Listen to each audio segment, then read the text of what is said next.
सरकार जी के पास जा रही हूँ। संजय जी, आपने सुना, आपकी नेत्री कह रही है कि टीवी पर दिखाई दिए मोदी तो मैं ईसी से शिकायत कर दूंगी, इलेक्शन कमीशन से शिकायत कर दूंगी। अरे भाई, वो भी जब जाती हैं ईद मिलन पे तो उनकी तस्वीर दिखाई जाती है, वो जब दुर्गा पूजा के पंडाल में जाती है तो तस्वीर दिखाई जाती है। तो यहां से तो कोई नहीं कह रहा हम शिकायत कर देंगे।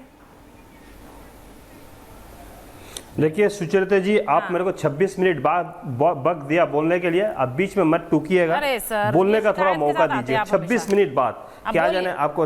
हाँ, ठीक है, एक चीज आपको बताते हैं, काशी विश्वनाथ के एक महंतों ने बोला है जी मोगल में मतलब औरंगजेब के समय में जितना मंदिर ना तोड़ा है उससे ज्यादा मंदिर नरेंद्र मोदी के समय में तोड़ा गया है। कहाँ 286 शिवलिंग तोड़ा गया था काशी विश्वनाथ कॉरिडोर बनाने के समय। ये महंतो कौन बोल रहा है? राजेंद्र प्रसाद तिवारी बोल रहा, हम नहीं, पेपर का 29 सितंबर 2022 में बोला है। और गांधीनगर के बनाने के लिए 80 मंदिर तोड़ चुका है 2008 का अक्टूबर महीना का 14 तारीख को। मैं आपको डेट के हिसाब से पेपर कटिंग भी है मेरे पास, चाहिए तो दे देंगे।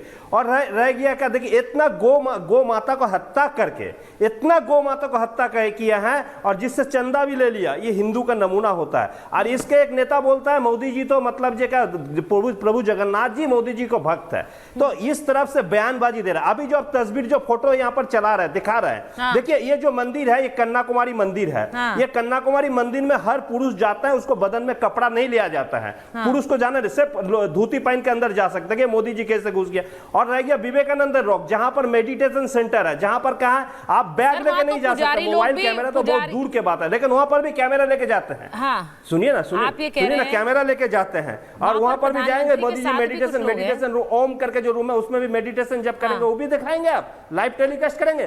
कारण क्या है मैं आपको बताइए, सबको कारण एक ही कारण है, विवेकानंद। पर संजय जी, आपकी तो सरकार बन रही है, आपके तो 300 से पार जा रहे हैं, तो फिर दिक्कत क्या है? वो ध्यान साधना करें, उनको कोई चलाए ना चलाए, उससे आप लोगों को क्या दिक्कत? 500 से 700 नहीं, आप सुनिए ना, आप सुनिए, आप इतना देर बाद दिए हैं तो इसके लेके कह दे कि आप अगर वहां मौन करने के लिए जाना है तो आप उसमें भी प्रचार लेने चाहते हैं। मौन में भी प्रचार, मौन में कहीं प्रचार। जब हिमालय में कोई संत जाता है वो प्रचार करता है, केदारनाथ में जाता है वो प्रचार करते हैं, लेकिन वहां पर भी आप प्रचार 10-25 मैं आपको एक बात बताती हूं संजय जी, लेके जाएंगे। संजय जी डायरेक्ट टेलीकास्ट करके बंगाल को आदमी को वोट में जीतने चाहता है, लेकिन हकीकत क्या है? संजय जी सुनिए, जो हो गया सिंगल। ठीक है, अब मेरी बात भी सुनेंगे आप। आपने जो बात बोली मैं उसी पर बोल रही हूँ। आप कह रहे हैं कि क्यों दिखाते हैं, क्योंकि जो तस्वीरें हैं अवधेश जी, जफर साहब अगर सुन पा रहे हैं मुझे, तो जफर साहब ये जो तस्वीरें हैं एक प्रधानमंत्री की, चाहे वो केदारनाथ में पूजा करने जा रहे हैं, चाहे वो काशी विश्वनाथ का जब जीर्णोद्धार होता है वहां पर नए मंदिर बनता है उसके लिए जा रहे हैं, फिर वो चाहे वो मथुरा जाते हैं या फिर वो अयोध्या जाते हैं, इस तरह की तस्वीरें पिछले कई सालों में किसी प्रधानमंत्री की हमने देखी ही नहीं अवधेश जी। अब अगर आज देखने को मिल रही हैं तो उस पर भी विवाद है कि क्यों जा रहे हैं। आज हम घूम फिर के फिर वहीं आ गए। पिछले 10 सालों में हमने प्रधानमंत्री की ये तस्वीर देखी और वो अगर वो हिंदुत्व का पालन करते हैं और वो वहां जाते हैं और पूजा पाठ करते हैं तो इसमें दिक्कत होनी नहीं चाहिए। उनकी साधना से और उनके पूजा पाठ से ये दिक्कत है, ये स्पष्ट है। जफर साहब, आपको आवाज आ रही है मेरी? देखिए सुचारिता जी, मुझे आपके आज फोन लाइन में बहुत डिस्टरबेंस है, मुझे कोई आवाज़ नहीं आ रही है। मैंने टीवी को थोड़ा सा उसका साउंड लेके थोड़ा बहुत जो समझ में आया मैं उसके बेसिस पे जवाब दे रहा हूँ। हो सकता है मैं ऑफ ट्रैक भी हूँ, इसलिए कि आपके प्रॉब्लम बहुत है इसमें टेलीफोन कनेक्शन में। मैं इस तक कहना चाह रहा हूँ कि देखिए इलेक्शन तो ख़त्म हो चुका है, बस लास्ट का जो पूछ बाकी है, बाकी तो पूरी हाथ ही निकल चुकी है। अब ऐसे में किसी पार्टी को दर्द हो रहा है कि प्रधानमंत्री जी अगर पूजा आसन में जा रहे हैं तो उसमें कोई तकलीफ है क्या? अरे भाई, आपको भी करना, आप भी चले जाइए, किसी को हमने रोका है? आपको केदारनाथ जाना है केदारनाथ जाइए, काशी विश्वनाथ जाना काशी जाइए, आपको कहीं और कहाँ जहाँ भी जाना चाहिए, और कुछ को अगर बाहर में चर्चेज में भी जाना तो चले जाइए, उसमें भी क्या दिक्कत है? हमें कोई दिक्कत नहीं है। आपको अगर आप भगवान की पूजा कर रहे करिए, कोई आपत्ति नहीं हमें, लेकिन ये आस्था जो है अपनी प्राइवेट बात है और आस्था के लिए जा रहे हैं प्रधानमंत्री जी। अब ये बात जो है उनको पेट में दर्द इसलिए हो रहा है कि उनको पता है कि वो ऑलरेडी हार चुके हैं इलेक्शन। हारी हुई पार्टियों का जो रिएक्शन होता है वो हो रहा है।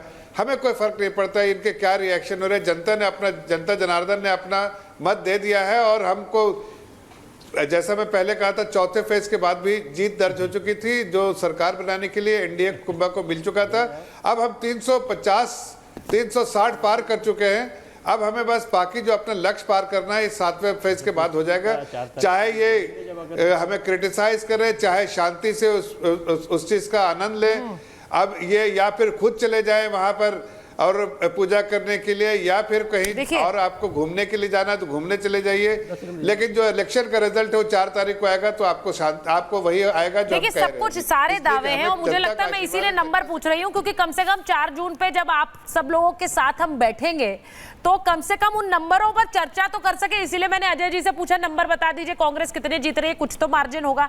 अब वो बोल नहीं रहे हैं, वो ये जरूर कह रहे हैं 400 हार है, लेकिन नंबर नहीं दे रहे हैं। अजय जी, मैं इसलिए पूछती हूँ जिससे कि हम कम से कम 4 जून को जब बैठे तो टैली करें। हो सकता है आपके नंबर सही हो भाई, मैं ये थोड़ी कह रही हूँ कि आपके नंबर गलत होंगे, लेकिन अगर सही होंगे तो हम कहेंगे अजय वर्मा जी ने देखिए क्या बढ़िया विश्लेषण किया था, वही नंबर आ गए। जफर साहब बहुत अच्छे इंसान हैं, बड़े योग्य इंसान हैं, और जो वो कह रहे हैं हम उनका बड़ा सम्मान कर रहे हैं।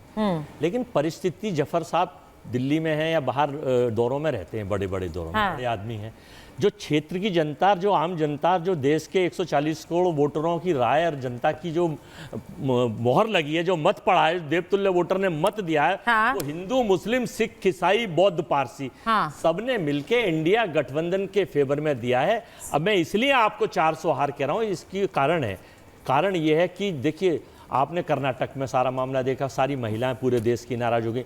आपने बंगाल में देखा कि महिलाओं को बेइज्जत दीदी करी तो बंगाल नाराज। आपने उड़ीसा देखा तो किस तरह से भगवान की बेइज्जती करेगी, भगवान नाराज। आपने मध्य प्रदेश और राजस्थान नहीं देखा? एक स्टेट बता रहा हूँ जी। आपने मध्य प्रदेश नहीं देखा, आपने राजस्थान नहीं देखा, आपने गुजरात नहीं देखा। अच्छा, ये जो बच्चे हैं 57 सीटें, इसमें करीब 47 सीटें हम डक कर देते हैं आप बीच में। 47 सीटें हम जीतेंगे, 10 सीटें ये लोग जीतेंगे, तो इनकी तब 143 पूरी हो जाएंगी।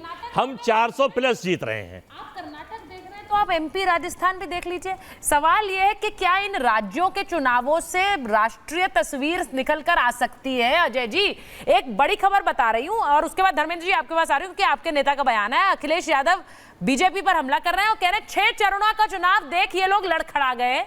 4 जून को मंगल के दिन मतदान होगा। 4 जून मंगलवार का दिन है और किसका मंगल होगा उसके लिए इंतजार करना होगा। लेकिन अखिलेश यादव कह रहे हैं 4 जून के दिन बदलाव का दिन होगा, मंगलवार का दिन है। मित्र मंडली के साथ मंत्रिमंडल बदलेगा, मतलब मित्र मंडली भी बदलेगी और मंत्रिमंडल भी बदलेगा। धर्मेंद्र जी बड़े कॉन्फिडेंस में है अखिलेश यादव।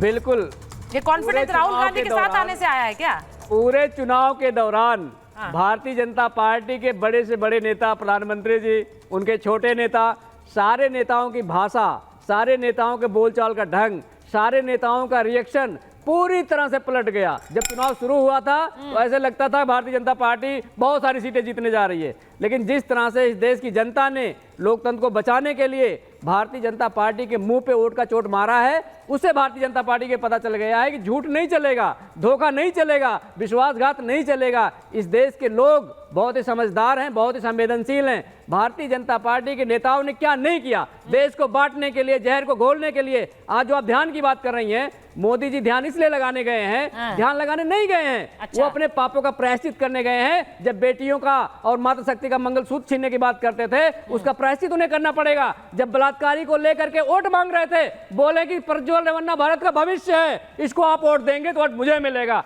उस पाप का प्रायश्चित करने गए हैं मोदी जी। अब इनको पता चल गया है कि 4 जून के बाद पूरा ध्यान ही लगाना है। मैं तो कहता हूं कैमरे हटा लो, नहीं तो ध्यान में इनके विघ्न पड़ जाएगा, तो अच्छा ध्यान लग जाएगा। 4 जून को इस देश में लोकतंत्र बचेगा, संविधान बचेगा, आरक्षण बचेगा, पिछला दलित अल्पसंख्यकों का जो परिवार है वो और बड़ा होगा, पूंजीपतियों का जो कॉकस है वो टूटेगा, उनका तिलिस्म टूटेगा।